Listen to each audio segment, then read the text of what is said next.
sa watawat at sa bayan, sa harap ng Diyos ng tao, ng sambayanan.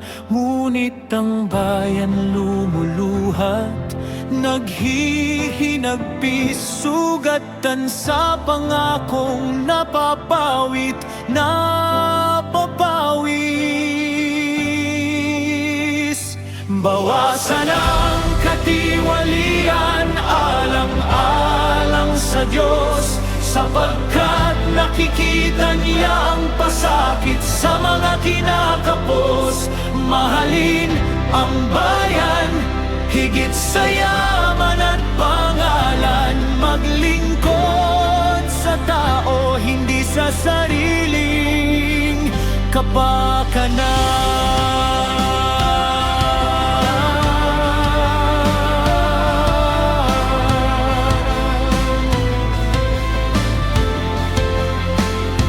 Alam naming bulok na ang sistemang iniwan, kung saan ang kapangyarihan ang laging sinusundan. Ngunit kahit sa ilog na mabaho at marumi, isang tamang pasiyay kaya mong maging mabuti.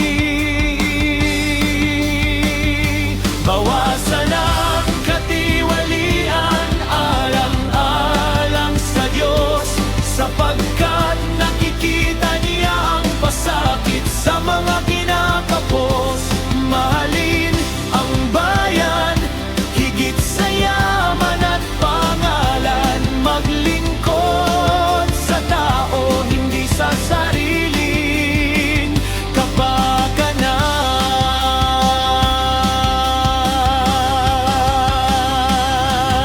Hindi ka hinihinggang maging banal o perpekto.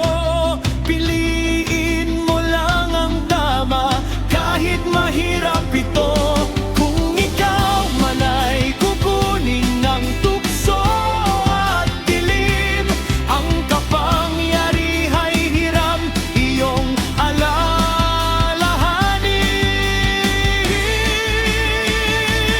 Bawasan ng katiwalian, alang-alang sa Diyos, sapagkat nakikita niya ang pasakit sa mga kinakapos. Mahalin ang bayan, higit sa yaman at pangalan. Maglingkod sa tao, hindi sa sariling kapakanan.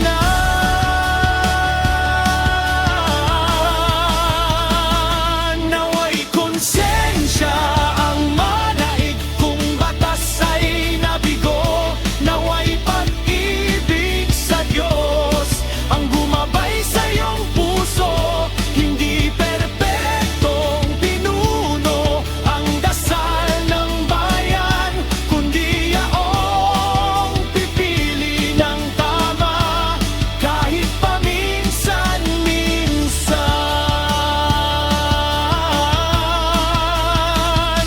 Hindi perpektong pinuno ang dasal ng bayan, kundi yaong